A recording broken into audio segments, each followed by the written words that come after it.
Au nom du Père, du Fils et du Saint-Esprit. Amen. Que la grâce de notre Seigneur Jésus-Christ, l'amour de Dieu le Père et la communion de l'Esprit Saint soient toujours avec nous, chers abonnés, et sur vous, qui pour la première fois regardez cette chaîne. Si vous y êtes, ce n'est pas un hasard. Le hasard n'existe pas dans la parole de Dieu.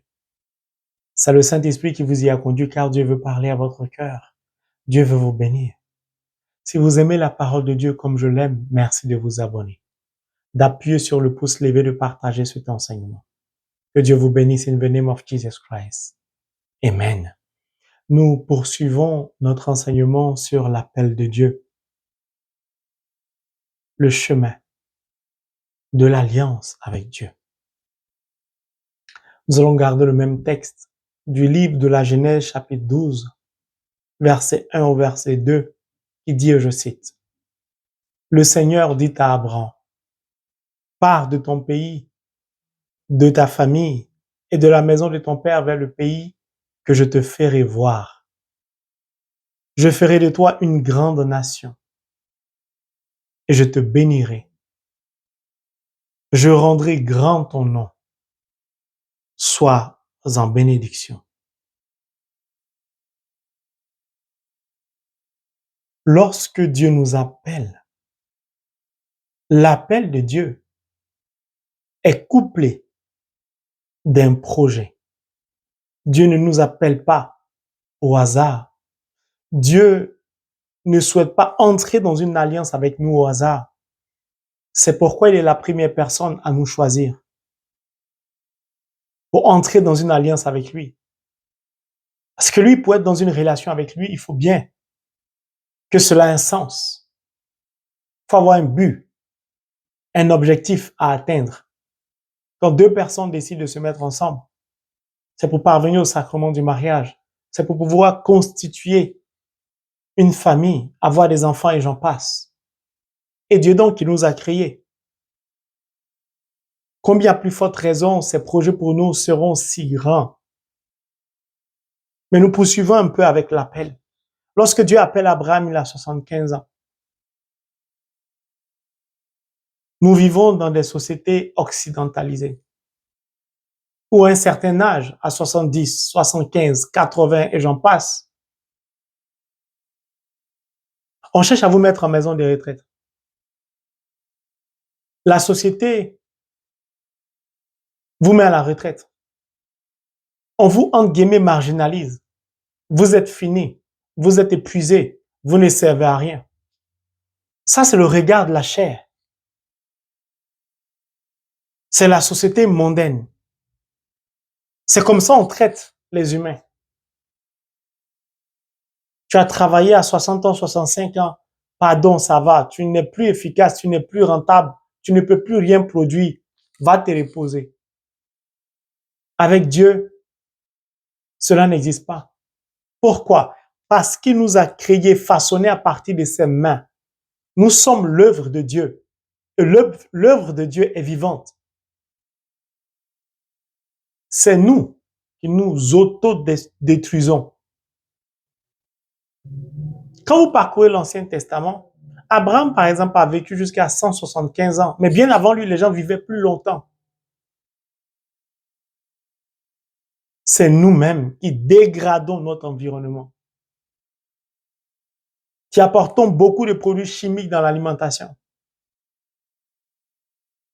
175 ans, ça paraît beaucoup pour Abraham, mais c'était rien. À 75 ans, on n'est donc pas fini. Pour quelqu'un qui a vécu 175 ans. Dieu va donc prendre Abraham à 75 ans pour tout commencer avec lui.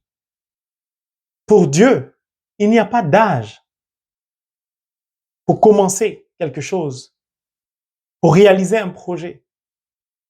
Autant il a pris Marie, l'Immaculée Conception, ma marraine spirituelle jeune, autant il a pris Abraham âgé. Avec Dieu, il n'y a pas d'intervalle fermé.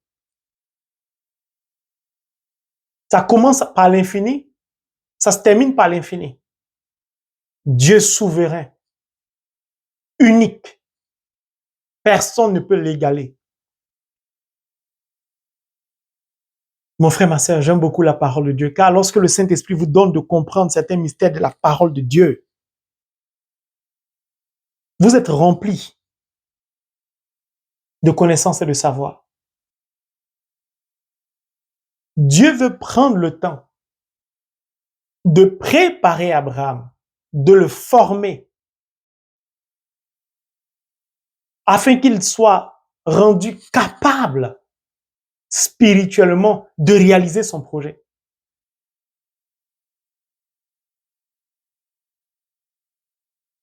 De vous à moi, à 75 ans, combien de compagnies vont accepter de vous embaucher alors que vous n'avez aucune expérience?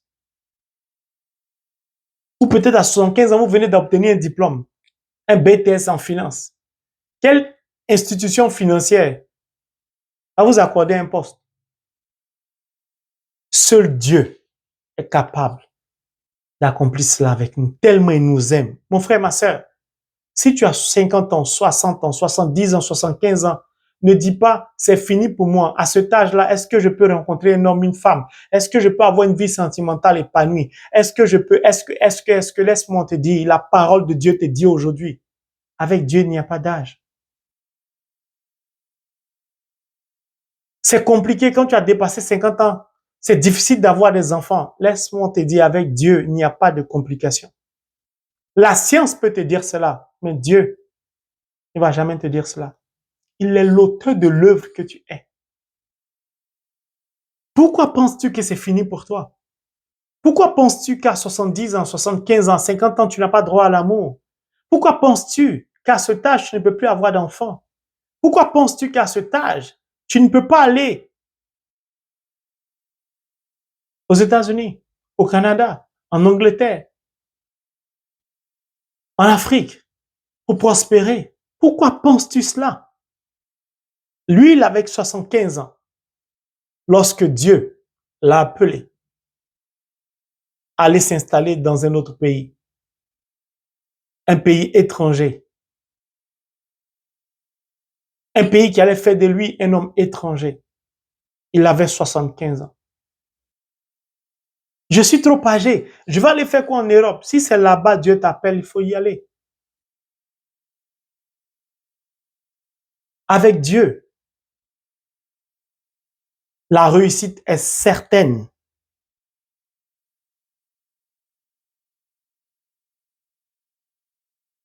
Dieu voulait commencer un nouveau parcours avec Abraham. Dieu voulait donner à Abraham une nouvelle vie, une vraie vie. Pourquoi? Parce qu'à 75 ans, Abraham était un homme riche. Riche. Dieu a appelé un homme immensément riche. Un homme qui a vécu dans une famille qui pratiquait l'idolâtrie. Un homme qui n'avait pas une foi, une spiritualité élevée. J'aime beaucoup le Seigneur, j'aime beaucoup Dieu. Parce qu'il défie toutes les lois de la nature, il défie le raisonnement des humains. Ah, mais cette famille, les pratiques, ce sont des féticheurs, ce sont des marabouts. Il y a des griots là-bas. Ils font des pratiques mystiques. Dieu est allé prendre quelqu'un là-bas. Si Dieu vous appelle, le Dieu 3 fois saint vous appelle, vous n'avez pas besoin d'être exorcisé. Vous n'avez pas besoin d'une cure d'âme. Vous n'avez pas besoin d'être délivré. Parce que lui, il se charge de ça. Mon frère, ma soeur, est-ce que tu comprends ce que je suis en train de te dire? Pourquoi Dieu a besoin de te préparer? Parce que Dieu veut faire de toi une exception et une source de bénédiction pour tout le monde. Je recommence. Dieu veut faire de toi une exception. Ta vie sera une vie exceptionnelle. Est-ce que tu as conscience de cela? Beaucoup de personnes, beaucoup de chrétiens, de baptisés, de confirmés, ne sont pas exaucés parce qu'ils focalisent leur regard sur la chair. Ils empruntent leur propre chemin au lieu d'emprunter le chemin de Dieu. Abraham avait une vie plus ou moins parfaite. Je peux me permettre de dire, il avait une vie luxueuse. Il était immensément riche. Il avait une expérience de la vie. Il s'est frayé un chemin dans le monde, dans la vie. Quand on a l'argent, on peut emmener ses enfants dans les grandes universités, on peut se faire construire un château, on peut, je sais pas, on peut goudronner sa ville, on peut faire beaucoup de choses. Dieu vient apprendre à Abraham que ça, ce n'est pas une vraie vie. Je vais te former, te préparer et tu mèneras une vie, non pas bonne, mais meilleure.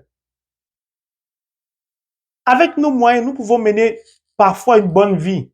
Avec Dieu, on ne mène pas une bonne vie, on mène une vie meilleure. Une vie inégalable et inégalée. C'est pourquoi Abraham, au soir de sa vie, la Bible nous dit une fin joyeuse, une vieillesse heureuse. Seul Dieu peut permettre cela. Donc, mon frère, ma soeur, je viens de te dire, ne pense pas que pour toi est fini. Ne pense pas que tu as trop duré dans ce pays, tu n'as pas eu de papiers, tu ne les auras jamais. Ne pense pas ce que tu penses. C'est parce que tu n'avais pas connaissance de la parole de Dieu. C'est parce que tu ne réussis pas à entendre l'appel de Dieu. C'est parce que tu ne sais pas qui est Dieu. C'est parce que tu ne l'as jamais expérimenté. Dieu appelle Abraham à quitter son confort, à quitter son luxe. C'est ce qui nous fatigue, nous les chrétiens. Nous sommes prisonniers des désirs de la chair. Nous sommes prisonniers de nos propres projets. Nous sommes prisonniers de nos biens matériels. Mon frère, ma sœur, Dieu t'appelle aujourd'hui. Au travers de la maladie dans laquelle tu te trouves, Dieu te lance un appel. La souffrance dans laquelle tu es, Dieu veut se servir de cette souffrance pour t'appeler. La misère dans laquelle tu es, la pauvreté de ta famille qui se perpétue de génération en génération, les malheurs qui n'ont cesse de frapper à la porte de ta famille. Dieu permet cela pour t'appeler. Pourquoi? Parce qu'il veut commencer un nouveau parcours avec toi. Il veut dessiner, tracer le chemin d'une nouvelle vie pour toi, afin que ta vie soit une vie heureuse, que ta vieillesse soit une vieillesse heureuse. Dieu veut transformer ta maladie en guérison. Mais pas pour te faire plaisir. Non. Pour que tu sois une exception pour ta génération. Mieux pour que tu sois un témoignage vivant de la main puissante de Dieu. Autrement dit, pour que tu sois une source de bénédiction et de conversion pour les autres. Pour donner l'espoir à toutes les personnes frappées d'une maladie inguérissable. Pour leur dire, avec Dieu, cela est possible. Es-tu prêt ou prête à accepter de suivre le Christ, de suivre Dieu? Es-tu prêt à entendre l'appel de Dieu? Si vous remarquez, l'appel de Dieu sur la vie d'Abraham commence par le chapitre numéro 12. Ce n'est pas le numéro 12 en vain. Ce chapitre-là ne commence pas au numéro 12 en vain. Ça a un sens spirituellement. Ça ne vous rappelle rien? Les 12 que Jésus a choisis. Il a prié toute une nuit pour choisir 12 disciples qui deviendront 12 apôtres. Le chiffre 12 est un chiffre puissant qui symbolise les fondements. L'appel donc au chapitre 12 sur la vie d'Abraham nous indique qui sera Abraham pour nous autres, ses descendants, pour le monde entier. Mon frère, ma sœur, quand vous comprenez la parole de Dieu, vous êtes plongé à vouloir sans cesse être en quête de Dieu. Votre soif n'a cesse de grandir parce que vous parvenez par le Saint-Esprit à percer les mystères du surnaturel. La parole de Dieu n'est pas difficile. Elle est facile. Bien sûr, vous allez me dire, mais comment ça? C'est simplement parce que nous sommes prisonniers de nous-mêmes, de ce que le monde nous présente, des biens matériels de ce monde.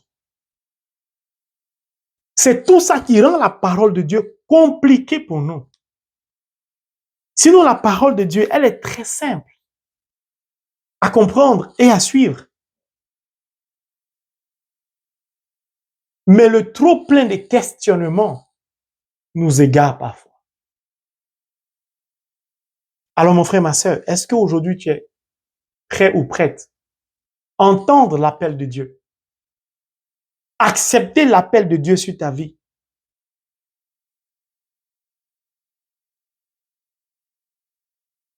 Le Seigneur Dieu dit à Abraham, pars de ton pays, de ta famille et de la maison de ton père. Il sait tout ça. C'est clair. Comme l'eau de source. Mais la suite, c'est flou. De la maison de ton père vers le pays que je te ferai voir. Ça veut dire que le pays, tu ne le verras pas tout de suite. Tu ne sais même pas c'est quel pays. Là, ça devient flou pour beaucoup de chrétiens. Le vide nous inquiète. Le manque d'informations nous perturbe. Mais au travers de je te ferai voir, le pays que je te verrai voir, Dieu veut simplement nous dire, acceptez que moi, Dieu, que ma parole soit simplement votre GPS. Vous savez, aujourd'hui, beaucoup de personnes sont habituées au GPS. Si le GPS perd la connexion satellitaire, les gens sont perdus, ça plus s'il faut aller à gauche ou à droite. Ils sont obligés d'attendre que le GPS se retrouve d'abord. Alors que sans le GPS, les gens vivaient. Ils se déplaçaient d'un endroit A à un endroit B. C'est ça, être prisonnier des désirs de la chair, des nouvelles technologies. Dieu dit à Abraham, est-ce que tu peux accepter que je sois ton GPS? Est-ce que tu peux accepter que ce soit moi qui te guide? Mon frère, là, c'est difficile. Hein? Là, ça appelle à une réflexion profonde.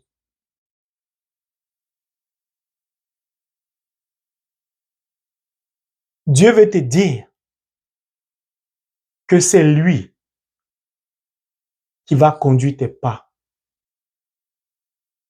Dieu veut te dire que son chemin à lui est meilleur que toi, ton chemin. Qu'Abraham, tu es riche, tu avais une vie stable, tu as tout. Mais est-ce que tu étais heureux? Non. Pourquoi? Parce qu'il n'avait pas d'enfant.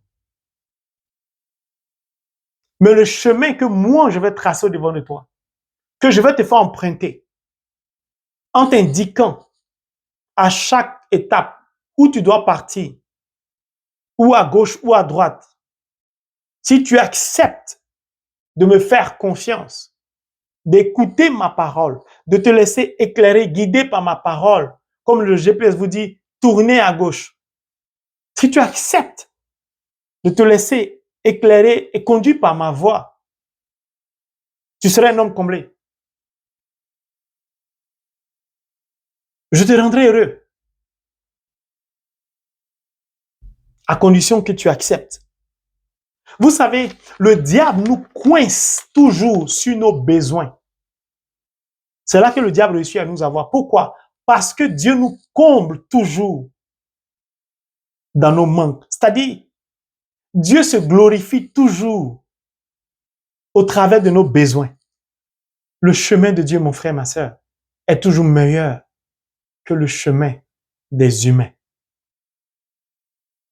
Alors, accepte aujourd'hui d'emprunter un nouveau chemin. Accepte, comme Abraham, d'entendre l'appel. Accepte de te séparer de ce qui t'empêche d'entendre l'appel et de suivre l'appel, c'est-à-dire la parole de Dieu. À beaucoup de personnes, Dieu a dit, je t'attends au Canada. Et toi, tu t'entêtes à vouloir aller aux États-Unis. ou je t'attends aux États-Unis, tu t'entêtes à vouloir aller au Canada. Dieu t'attend en Angleterre, toi tu veux forcément partir en France. Dieu t'attend au Mali, tu veux forcément partir au Gabon. Dieu t'attend en Côte d'Ivoire, tu veux forcément t'installer au Ghana. Et tu veux justifier que les deux pays font frontière. Mais Dieu te dit que ta base, c'est le Togo. Tu commenceras son œuvre à partir du Togo. Tu veux forcément commencer son œuvre en Norvège. Ça ne marche pas. Je te dis clairement, ça ne va pas marcher. Dieu veut te donner un noir, tu veux forcément un blanc. Dieu veut te donner un blanc, tu veux forcément un noir. Dieu veut te donner un duplex, tu te bats pour avoir un terrain. Mais n'est-ce pas que si tu as le duplex, c'est construit sur un terrain. Donc tu as et le terrain et le duplex. Qu'est-ce qui n'a pas marché? Dieu veut t'accorder la guérison, tu cherches à boire des feuilles, des plantes traditionnelles. Tu cherches à utiliser des techniques traditionnelles pour avoir des enfants. Alors que, mais, est-ce que tu sais qui est Abraham? Qui il était riche, il avait tout. Abraham pouvait financer toutes sortes de technologies pour avoir un enfant. Mais il a attendu que ce soit Dieu qui le lui donne. Mon frère, ma soeur, je voudrais que tu comprennes cela. Parce qu'aujourd'hui, là, le monde dans lequel nous vivons, quand tu es âgé, on cherche à te mettre en maison de retraite. Tu es fatigué. Non, n'accepte pas cela. Ne dis pas que ma vie est gâchée. Quand tu es âgé, c'est maison de retraite. Mais quand tu es jeune, le diable peut te pousser dans une maison de retraite. Lorsque tu te dis, à cet âge-là, j'ai 30 ans, j'ai eu mon diplôme à 20 ans, jusqu'à aujourd'hui, je ne travaille pas, c'est pas sûr que je vais travailler. De toute façon, même si je travaille, je suis à 5 ans de la retraite. 5 ans, 10 ans de travail, je vais produire quoi? Parce que tu comptes sur toi-même pour réaliser tes projets. Dans ma famille, on n'a pas de relations. Donc, tous les concours, de toute façon, ça ne va jamais marcher. Tu viens de fermer la porte sur les cieux. Tu viens de fermer les cieux sur ta vie, du moins. Tu viens de barricader ta propre vie. Tu viens de dire à Dieu, pourtant tu es baptisé et confirmé, qui ne peut rien faire pour toi, que Dieu n'est pas fort, que Dieu n'est pas puissant. Tu remets en cause sa souveraineté. Pourquoi tu te plains après? Pourquoi tu pleures? Pourquoi tu cries à Dieu? Tu as remis en cause sa souveraineté, sa toute puissance, sa toute magnificence, son omnipotence, son omniprésence, sa préscience. Et tu t'attends à quoi? Mon frère, ma soeur, je viens de te dire la vérité. Oui, je suis venu pour que tu comprennes sérieusement qu'avec Dieu, on ne peut pas raisonner comme ça. Non, non, non. Peu importe ton âge, tu dois commencer par le point de départ. Si tu as raté ta vie, tu as réussi. Si Dieu t'appelle, tu vas recommencer. Il a besoin de te préparer. Mais est-ce que tu vas accepter son appel? Est-ce que tu vas accepter de te mettre en mouvement? Comme la Vierge Marie, comme Abraham. Les gens vont à l'hôpital pour faire la chimiothérapie. Ils ne manquent pas les rendez-vous. Parce que leur santé les préoccupe, c'est à juste titre. Pourquoi quand il s'agit de la parole de Dieu? Pourquoi quand il s'agit de Dieu? Là, on a tous les problèmes du monde. Dieu peut te choisir toi, qui est en phase terminale de ton cancer. Dieu peut te choisir toi, qui as le cancer du col de l'utérus. Dieu peut te choisir toi, qui as cirrhose de foie, pour prier pour les malades. Mais si tu commences à dire à Dieu, si vraiment ça vient de toi, guéris-moi d'abord. Si tu me guéris, je sais que tu m'as donné le don de guérison. Tu ne vas jamais guérir. Parce que c'est toi qui veux indiquer le chemin à Dieu. Or, c'est toi qui dois suivre le chemin de Dieu. C'est en priant pour les malades que Dieu va te guérir.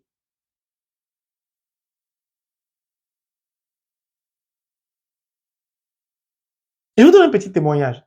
J'ai donné une intention de prière à une de mes sœurs qui est dans mon groupe de prière.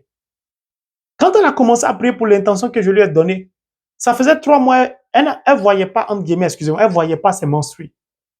Dès qu'elle a commencé à prier pour l'intention que je lui ai donnée, elle a commencé à voir ses menstrues. En réalité, l'intention que je lui ai donnée la concernait elle-même. Si elle n'avait pas accepté d'écouter, d'obéir à ce que je lui disais, c'est-à-dire à la parole de Dieu, ses propres mensuels n'avaient pas les avoir. Je dis Dieu est merveilleux. Dieu, c'est pourquoi Dieu il choisit qui il veut, quand il veut, comme il veut. Dieu n'appelle jamais les personnes qui sont qualifiées, des personnes qui ont une vie pieuse, une vie robotique. La Bible dit fais ça, je fais ça comme ça, tout est correct. Ma vie est parfaite. Dieu n'appelle pas les gens comme ça. Dieu n'appelle pas les gens qualifiés, mais Dieu qualifie ceux qu'il appelle. Alléluia. Mon frère, ma soeur, laisse ton passé. Ce que tu as fait hier, les avortements, la drogue, les boîtes de nuit, toute ta vie passée, ton impudicité, tout ça est passé. Beaucoup de chrétiens aiment trop s'apitoyer sur leur vécu passé, sur leurs péchés. J'ai offensé Dieu, j'ai blessé le cœur de Dieu, ma vie passée n'était pas bien, je me masturbais, je faisais ci, c'est pas faux, mais c'est passé. Dieu ne perd pas le temps sur les choses passées. Il n'est pas venu dire à Abraham, ah, comme ton père pratique l'idolâtrie, tu as pratiqué l'idolâtrie. En tout cas, moi, ça ne me plaît pas. Faut arrêter ça, sinon je te prends pas. Il n'a pas besoin de tout ça. Dieu ne prend pas, n'appelle pas les personnes qualifiées, mais il qualifie ceux qui l'appellent. Dieu t'a appelé tel que tu es. Il t'a choisi tel que tu es parce qu'il veut te qualifier. Il n'a pas besoin que tu sois qualifié. C'est pourquoi souvent je dis, tu n'as pas de diplôme, c'est pas grave. Ce n'est qu'un bout de papier, le diplôme, c'est un carton. Toi, tu as plus de valeur que ça. Tu es un être humain. Tu ne sais pas écrire ton nom, ce n'est pas un crime. Ta vie a plus de valeur que l'écriture. Tu es handicapé, ce n'est pas un crime. Ça ne va pas empêcher la main de Dieu d'accomplir ce qu'il va accomplir avec toi. Ça ne veut pas dire qu'il ne faut pas être diplômé, qu'il ne faut pas partir à l'école pour apprendre à écrire, lire. Moi, je connais des gens qui n'ont pas été à l'école, mais qui ont été en pèlerinage un peu partout. Moi-même, je n'ai jamais été. Les gens qui ont visité presque tous les pays du monde, ils ne savent pas lire. Dieu bénit qui il veut, quand il veut, comme il veut. Le monde peut vous regarder, vous juger. Dieu n'a pas besoin de tout ça. Je te dis la vérité, la parole qui est devant moi, cette parole que je médite, que je lis, me dit simplement que Dieu n'a pas besoin que je sois l'enfant d'un président de la République avant qu'il me bénisse. Il va faire quoi avec ça? Le problème, c'est est-ce que nous allons accepter de nous laisser guider à chaque étape de notre vie par Dieu? C'est ce que Dieu dit à Abraham. Lorsqu'il dit, quitte ta maison, ta famille, la maison de ton père, vers le pays que je te ferai voir. Est-ce que tu acceptes, Abraham, de te laisser guider à chaque étape de ta vie? C'est tout. Regardez, j'ai fait un enseignement, 40 jours de marche avec la parole, où j'observais 40 jours de jeûne. Nous étions beaucoup. Pendant les 40 jours de marche, Dieu a appelé certaines personnes au travers de ces 40 jours. Certaines personnes sont têtues. Certaines personnes refusent d'entendre l'appel de Dieu. Beaucoup ont entendu l'appel, mais beaucoup ont encore résisté et résistent toujours. Dieu va jusqu'à les pousser pour dire, appelez mon serviteur de Dieu. C'est lui qui a la clé de ta réussite. C'est pas que c'est moi qui ai la clé. C'est-à-dire, si Dieu t'a choisi, Dieu te pousse à entrer en contact avec moi, ça veut dire qu'il a déjà la réponse qu'il m'a communiquée, sans que moi-même je sache. Puisque tant que tu ne m'appelles pas, je ne saurai pas. Dieu te dit, rapproche-toi de ce serviteur. Rapproche-toi du frère Marie. Au travers de ces 40 jours, je t'ai toi choisi. Je t'ai toi prédestiné à être béni. Et tu hésites à entrer en contact avec Dieu au travers de la parole de Dieu, au travers de l'instrument que je suis. Tu résistes. Waouh! Malgré tout ce que Dieu te dit, malgré les enseignements qui t'ont touché, tu te poses encore des questions si tu dois conformer ta vie à la parole de Dieu. Tu te poses encore des questions sur ta vie. Au lieu de faire comme Abraham, de te mettre en marche, en mouvement. Parce que tu espères toujours des révélations. Tu ne cherches, vous savez, parfois on ne cherche pas à avoir une relation avec Dieu. On cherche à avoir les révélations de Dieu. Quand on a les révélations, on part. Ce n'est pas la parole qui nous intéresse, ce sont les révélations. Et c'est ce que tue beaucoup les chrétiens.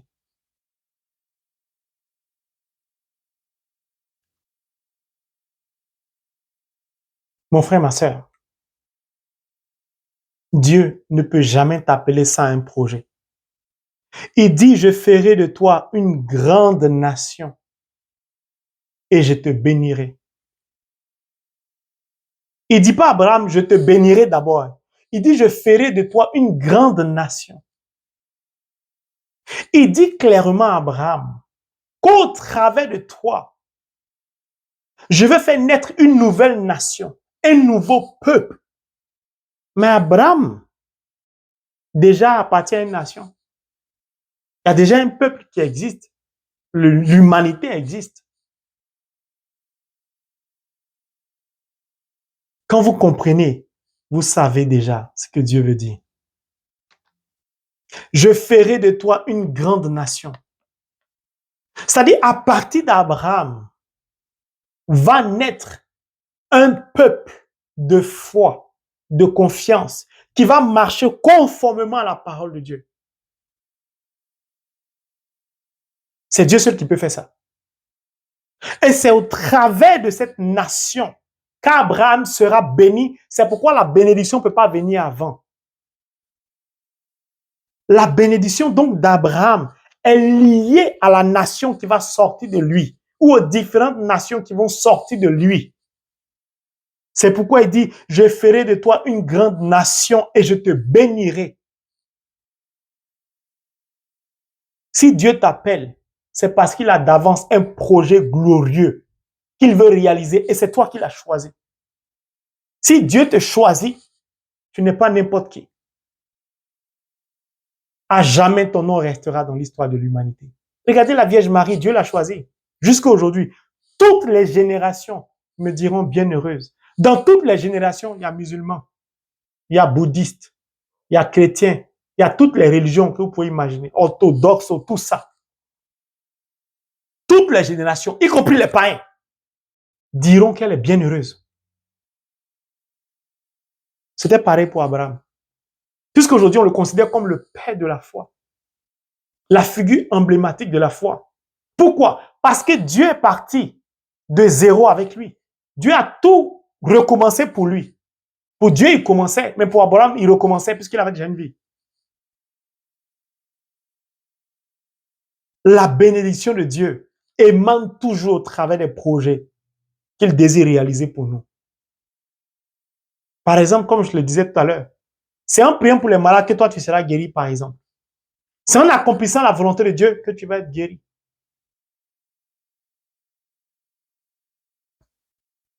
Je ferai de toi une grande nation et je te bénirai.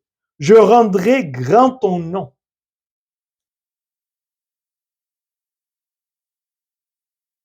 Si d'Abraham découle une grande nation, obligatoirement son nom est grand. Et il dit, sois en bénédiction. C'est-à-dire, tu seras une bénédiction pour toutes les générations à venir qui découleront de la grande nation issue de toi. Mon frère, ma soeur, Dieu veut rendre ton nom grand.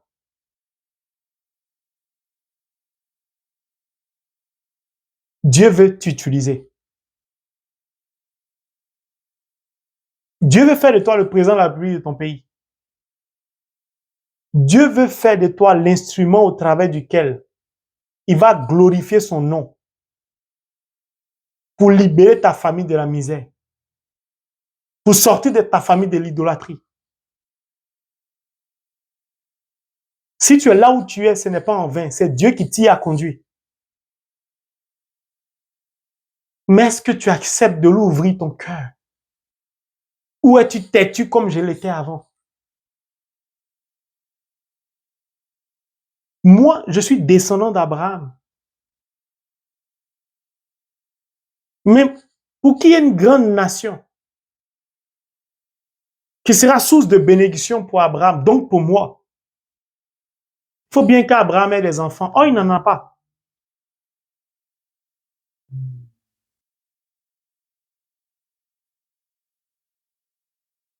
Au moment où Dieu lui dit à Abraham que je ferai de toi une grande nation, Abraham a 75 ans. Sa femme est très âgée. Elle est ménopausée. C'est-à-dire, c'est un couple qui en temps normal, il n'y a plus moyen d'avoir d'enfants. Des enfants ne peuvent pas émaner de leurs entrailles. C'est déjà fini pour eux au regard de la science.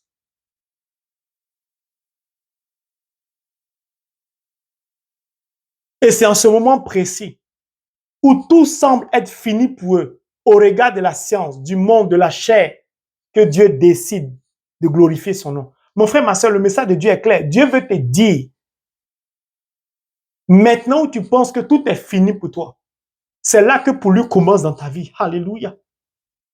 Maintenant où tu penses que tu es en phase terminale, tu ne peux pas guérir, écoute-moi bien. Le Seigneur veut te guérir maintenant. Du sida, que l'Esprit me dit, du cancer, du diabète, de l'hépatite. Je ne sais pas qui vous êtes, mais le Saint-Esprit est en train de citer vos maladies. Ce que je viens de citer, l'heure de Dieu a sonné maintenant. Vous pensez que tout est fini pour vous. Bientôt, tu vas jeter ton insuline. Ça ne va plus te servir. Ta chimiothérapie, va l'arrêter au nom de Jésus. C'est fini. Mais il veut d'abord te préparer. Il veut t'enseigner. Parce que tu seras un témoignage vivant pour la conversion de beaucoup. C'est pourquoi depuis longtemps tu portais cette maladie. C'est fini. Alléluia, merci Seigneur, Saint-Esprit. Je rendrai ton nom grand, soit en bénédiction. La bénédiction donc du Père de la foi, qu'Abraham émanera de l'enfant ou des enfants qui découleront de leurs entrailles ou de ses entrailles. Pour qu'un enfant naisse, il faut bien qu'un homme et une femme s'unissent. L'homme se laisse découvrir par sa femme, la femme se laisse découvrir par son homme. Les deux, dans cette découverte, vont entrer dans une intimité profonde pour se donner l'un à l'autre. Et de cette intimité va naître un fruit, un enfant, une nation, des peuples. C'est profond. Lorsque Dieu dit, je ferai de toi une grande nation. Il parle des enfants, il parle de la descendance d'Abraham. Mais pour qu'il y ait descendance, il faut vivre ce que je viens de décrire. Ce qui revient simplement à dire que c'est dans l'intimité que jaillira la bénédiction d'Abraham. C'est dans l'intimité que le nom d'Abraham sera grand. Dans cette descendance d'Abraham, il y a deux formes. Il y a la descendance sous la forme du frère Ange-Marie. Joseph, Jacob, ainsi de suite. Mais il y a une autre forme. La descendance sous la forme du Messie, c'est-à-dire le Christ. Car le Christ est descendant d'une lignée de rois, de David, qui lui-même est descendant d'Abraham. C'est pourquoi le nom d'Abraham est grand. Ce n'était pas le projet d'Abraham, c'était le projet de Dieu. Or, si Dieu a dit à Abraham, je ferai de toi une grande nation et je te bénirai, je rendrai grand ton nom, soit en bénédiction, c'est-à-dire tu seras une bénédiction pour tous. Il va de soi que l'avènement du Messie, de sauveur de l'humanité, a été une bénédiction pour tout le monde. Or, qui a le Christ obtient tout. Mais avant le Christ, je vais donner un exemple. Regardez Joseph, dans la maison de Pharaon, a fait prospérer le royaume de Pharaon. Joseph, c'est Potiphar, a fait prospérer. Pourquoi? Parce qu'il était descendant d'Abraham. Or, quand tu es descendant d'Abraham, tu hérites de la bénédiction d'Abraham. Mais pour hériter de cette bénédiction d'Abraham, il faut conformer sa vie à la parole de Dieu. C'est-à-dire, il faut avoir une confiance absolue, totale, un abandon, une obéissance inégalée, inégalable à Dieu. C'est pourquoi tous ceux qui sont issus des entrailles d'Abraham, tous ceux qui sont des descendants d'Abraham, sont obligatoirement bénis si et seulement s'ils conforment leur vie à la parole de Dieu. Ils ont une confiance absolue et aveugle en Dieu s'ils obéissent totalement à Dieu, comme c'était le cas d'Abraham. Tous ceux donc qui vont imiter Abraham, qui vont vivre comme Abraham, seront automatiquement bénis. C'est pourquoi dans le Nouveau Testament, il est beaucoup cité par Étienne, dans le livre des Hébreux, dans le livre des Actes des Apôtres. On fait référence à lui, y compris le Christ. Tu n'as pas foi en Dieu, tu n'as pas confiance en Dieu, tu n'obéis pas en Dieu, tu n'es pas descendant d'Abraham. Peut-il avoir intimité sans relation, sans deux personnes? Non. C'est pourquoi l'alliance commence toujours par un appel. Mon frère, ma sœur, c'est dans ton intimité avec Dieu, au travers de sa parole. C'est lorsque tu vas te plonger, tu vas aller en profondeur de la parole, que tu vas parvenir à entrer en intimité avec Dieu, que Dieu va se laisser découvrir par toi, que tu vas t'ouvrir à lui. C'est dans cette seule et unique intimité que ta bénédiction jaillira. Holy Bible, the word of God. La parole de Dieu. Sans cette intimité, tu ne verras aucune bénédiction de Dieu dans ta vie et sur ta vie. C'est pourquoi, sans ton attachement à la parole de Dieu, sans la conformité de ta vie à la parole de Dieu, tu ne verras pas la gloire de Dieu. Tu ne seras pas heureux ou heureuse. Tu n'auras pas une vieillesse heureuse. Et c'est là la difficulté de beaucoup de chrétiens. Mon frère, ma sœur, pour cette deuxième partie, je voudrais m'arrêter là. Rendez-vous pour la troisième partie. Que Dieu nous donne donc d'entrer dans une intimité profonde avec lui. Pour pouvoir vivre, expérimenter sa grâce, ses bénédictions. Qu'il fasse de nous, pour Abraham, il a rendu son nom grand. Pour toi, c'est certainement quelque chose d'autre, mais qui sera la gloire de son nom. Que Dieu te donne de vivre cela avec lui, afin que tu en deviennes un témoin pour la gloire de son nom. In the name of Jesus Christ. Amen.